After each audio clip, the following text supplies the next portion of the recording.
আমরা সাধারণত মুভি দেখি পুলিশ অফিসাররা সুশৃঙ্খল, আইনের প্রতি শ্রদ্ধাশীল এবং খুব গম্ভীর হয়। কিন্তু যদি এমন হয় আপনাকে রক্ষা করার দায়িত্ব পুলিশটি নিজেই শহরের সবচেয়ে বড় আপদ। আজকে আমরা কথা বলবো ২০২৪ সালের অন্যতম crazy action comedy movie Batman নিয়ে, যেখানে ব্যাড মানে কেবল খারাপ নয়, বরং ব্যাড জাস্ট গট ওয়ার্ডস। প্রস্তুত হয়ে যান, কারণ এই সিনেমা আপনাকে হাসাবে এবং একই সাথে হাড়হিম করা অ্যাকশন দিয়ে চমকে দেবে। শন উইলিয়াম স্কট এই নামটি শুনলে আমাদের চোখের সামনে আমেরিকান পাই এর সেই ফানি স্টিপলারের চেহারা ভেসে ওঠে। ব্যাটম্যান মুভিতে তিনি নিজেকে অমূল্য বদলে ফেলেছেন। জিম করা শরীর, খোঁচা দাড়ি আর চোখে খুনি চাওনি। শন এখানে একজন এমন পুলিশ অফিসার যার কাছে অপরাধীকে সাজা দেওয়ার চেয়ে তাকে হাড়গোড় ভেঙে দেওয়া বেশি আনন্দের। এটি কেবল একটি মুভি নয়, এটি শন উইলিয়াম স্টকের একটি দুর্দান্ত কামব্যাক। সিনেমার গল্পটি গড়ে উঠেছে ছোট্ট একটি শহরকে কেন্দ্র করে। এখানে দেখা যায় একজন নতুন এবং শান্ত স্বভাবের পুলিশ অফিসারকে,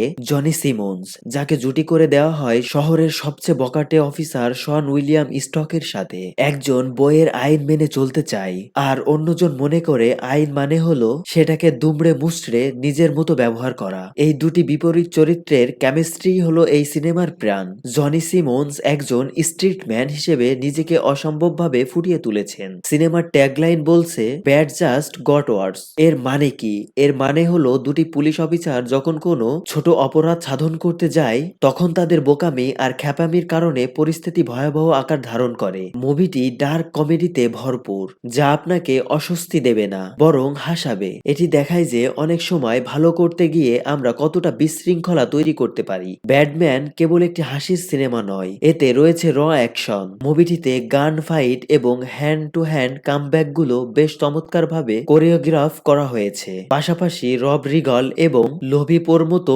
অভিনেতারা তাদের ছোট কিন্তু গুরুত্বপূর্ণ চরিত্র দিয়ে সিনেমাকে আরো আকর্ষণীয় করে তুলেছেন। বিশেষ করে রব রিগলের টাইমিং এবং পঞ্চলাইনগুলো আপনার হাসির কারণ হবে। আপনি যদি দ্য নাইস গাইজ বা ব্যাড বয়েস এর মতো মুভি পছন্দ করেন, তবে ব্যাটম্যান আপনার পছন্দের তালিকায় সবার উপরে থাকবে। এটি কোনো মেসেজ দেওয়া সিনেমা নয়, এটি পিওর এন্টারটেনমেন্ট। 90 মিনিটের এই রোলার কোস্টার রাইড আপনাকে এক মুহূর্তের জন্যও বোর হতে দেবে না। এটি আপনাকে মনে করিয়ে দেয় মাঝে মাঝে নিয়ম ভাঙার মধ্যেও এক ধরনের স্বাধীনতা আছে। এটি আপনাকে মনে করিয়ে দেয় মাঝে মাঝে নিয়ম ভাঙার মধ্যেও এক ধরনের স্বাধীনতা আছে।